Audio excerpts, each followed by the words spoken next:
আগামী 2 তারিখের মধ্যে মহান জাতীয় সংসদে এই ব্যাপারে রিপোর্ট পেশ করার দিন থাকবে।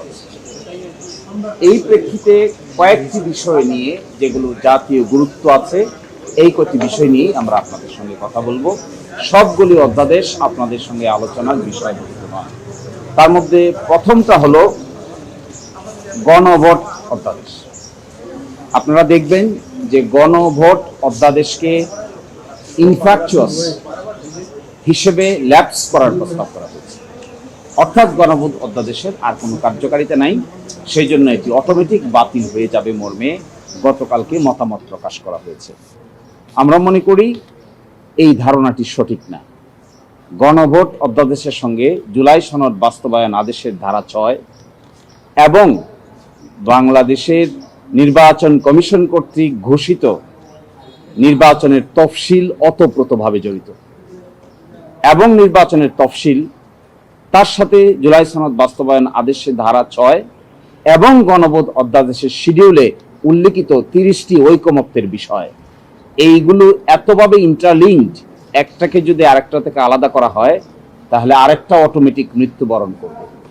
This are like inseparable twin, এগুলো অবিভাজ্য, অবিভক্ত।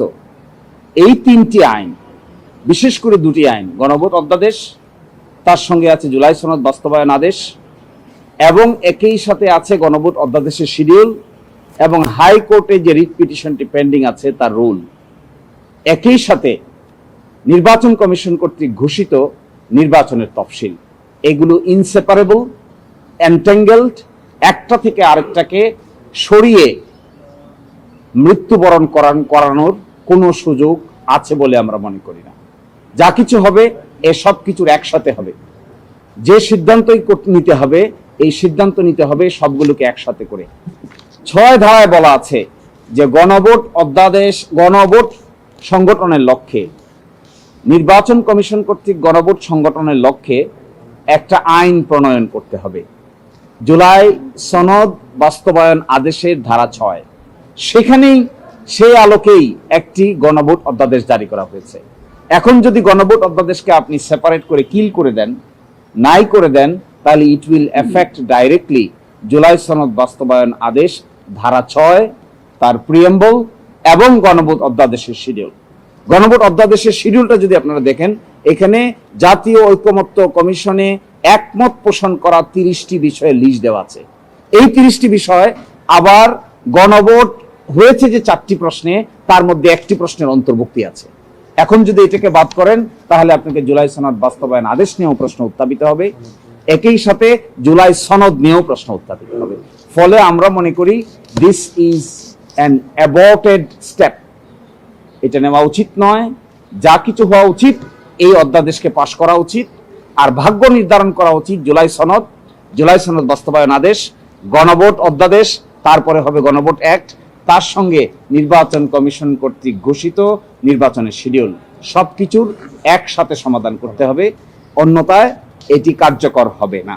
আপনারা ইন্টারেস্টিং, এখানে একটা জিনিস বলতে হবে, 1991 সালে বেগম খালেদা জিয়া সরকারের আমলে আরেকটা গণভোট অ্যাক্ট জারি করা হয়েছিল।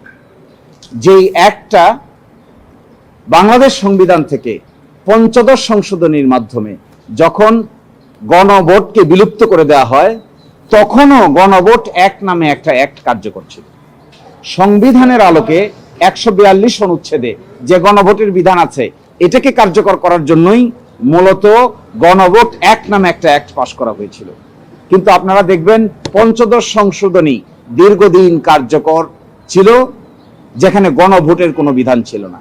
কিন্তু ঠিকই গণভোট অ্যাক্ট 1991, যা অক্টোবর মাসে জারি করা হয়েছিল, সেটা কার্যকর ছিল। তাহলে এখন কেন তারা এই কথা বলছেন যে যেহেতু তার কার্যকারিতা নাই, সেই জন্য অটোমেটিকটা বাতিল হয়ে যাবে? এই প্রশ্ন যদি আপনারা সমাধান করতে চান, তাহলে জুলাই সনদ বাস্তবায়ন আদেশ, একই সাথে জুলাই সনদ, একই সাথে নির্বাচন কমিশন কর্তৃক ঘোষিত তফসিল এবং ইলেকশনের রেজাল্ট একসাথে ডিসপোজ করতে হবে। Otherwise there will be a legal chaos and legal complexities.